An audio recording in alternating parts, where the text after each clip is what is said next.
All right, so in yesterday's word of mouth post recap, I put a little logo over the guy's shirt. I put the eLearning Heroes logo over the shirt and got a question from someone who actually caught it and said, "Hey, how did you get that on the shirt?" So good catch there, Elizabeth. It was very subtle, but yeah, let me show you how I put it together. Used Photoshop for it. It really just involves adding a map, a displacement map to the logo, and then changing the blend mode. So here's kind of what the process looks like.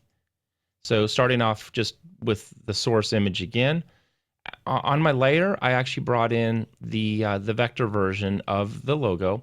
Now, real quick, you can see in the thumbnails panel that this is actually a smart object. There's a little icon down here in the bottom right corner. Well, smart objects in most cases work really well. They're let you revert your changes or your filters or your edits back to the original graphic if you want. In this case, I don't want to work with a smart object, so I actually want to rasterize it. You can do that just by right-clicking the layer and then choosing rasterize layer. So that just converts it to a straight bitmap. Now, a couple things here. I'm going to turn off or disable this layer for a moment, and I want to duplicate the overall image. What I want to do is actually create a second image and then convert that second image to a grayscale image. That's going to discard all the color and then let us work with this map a little better. So just go up to image and duplicate, and I'm going to call this map. Click OK. So here it is. It still brought in the logo. I'm just going to delete that real quick so I just have this background image, and I'm going to convert this to a grayscale. So mode grayscale. And I can discard everything. And so there it is.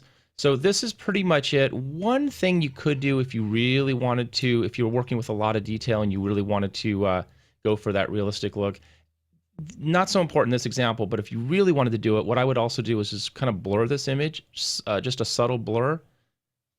So image blur.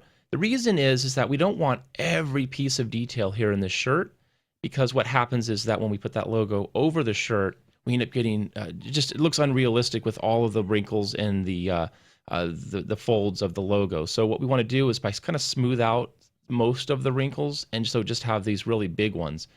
Just makes it a little bit easier. Makes the effect a little bit more realistic.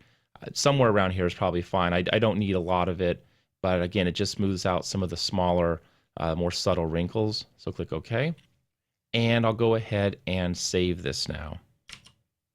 And I already have one called map, so I'm just going to overwrite it. So I'll just save it as map. Do I want to replace it? Yes, I do. And that's it for right here. So I'll jump back to the original image, and I'll bring this logo back on.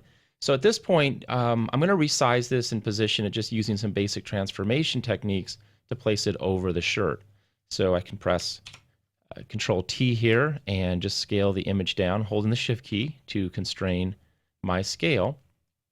And I'll move it over here and zoom in a little bit. So somewhere around there, I'll grab one of the corners and let's do some rotation.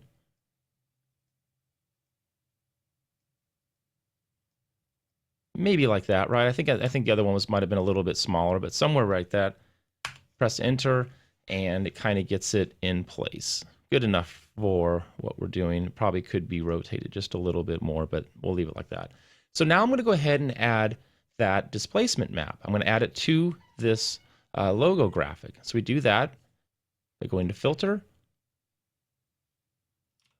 Filter, Distort, and then Displace. And I'm going to go grab the map that we just created. There we go. Click OK. The defaults are fine. And there it is. So I'm just going to grab this. So double click it.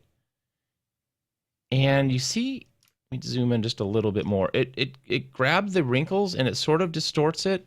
Not entirely realistic, but that's okay, because what we'll do now is just add a blend mode.